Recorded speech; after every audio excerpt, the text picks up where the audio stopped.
Hi, I'm North Carolina Governor Pat McCrory. In the 50-plus years since I've lived in North Carolina, I've learned that the people of North Carolina love each other and they respect their differences, even when those differences conflict with their beliefs and their values. Time and time again, I've witnessed the people of North Carolina put aside their disagreements and come together to accommodate and work out solutions while still respecting each other's beliefs and values. I've also witnessed politicians who sadly have exploited differences and divided our people. Instead of living up to the North Carolina tradition of respecting those with whom they disagree, they demonized our state for political gain, and that is not acceptable. Some have called our state an embarrassment. The real embarrassment is politicians not publicly respecting each other's positions on complex issues. Unfortunately, that has occurred when legislation was passed recently to protect men, women, and children when they use a public restroom, shower, or locker room. That is an expectation of privacy that must be honored and respected. Instead, North Carolina has been the target of a vicious nationwide smear campaign.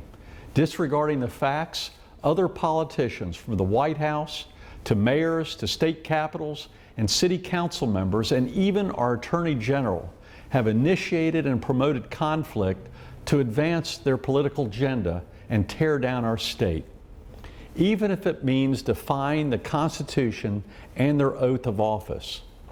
You know, obeying the laws of the land and living up to the duties of the office and defending the Constitution is the foundation of North Carolina's government. I am standing right up now up to the President of the United States to prevent federal overreach to take over our North Carolina waters, which I think is in violation of the U.S. Constitution. I've even stood up to the legislative leaders of my own Republican Party when they took powers not delegated to them in the North Carolina Constitution, and our state Supreme Court agreed. And now I'm standing up to the Attorney General of North Carolina, who today refused to fulfill his oath of office to defend the people of North Carolina in a lawsuit filed over the privacy of our restrooms. As the state Attorney General, he can't select which laws he will defend and which laws are politically expedient to refuse to defend. His excuse that his own internal policies would be affected is wrong. All employment policies for cities and corporations and the Attorney General's own policies remain exactly the same. The Attorney General is inventing conflict that simply does not exist. When you are the state's lawyer, you are a lawyer first and a politician second.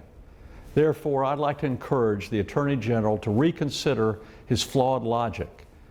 I am fulfilling my oath of office as Governor of North Carolina, and we expect him to do the same as the Attorney General of North Carolina. As elected officials, we don't get to choose the perfect circumstances that surround the decisions we have to make under very difficult circumstances. You know, I did not call for a special session. I expressed concerns over some of the provisions that were in the legislation.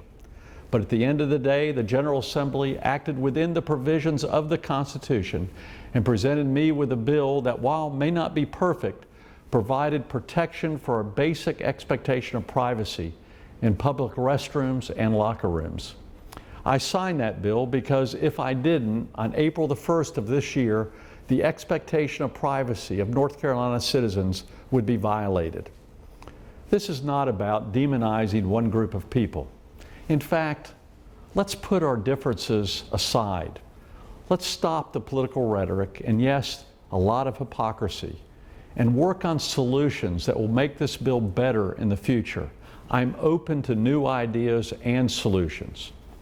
And to the people and businesses of North Carolina, we are a state of inclusiveness, openness, and diversity, and I'm very, very proud of that. I believe in North Carolina, its people, and also our democratic process. And I will not shy away from taking the responsibility to do what it takes to make our state better. These are the values that I learned more than 50 years ago when I first came to North Carolina, and I will continue to uphold those values as your governor of our great state. May God continue to bless you and the people of North Carolina. Thank you very much.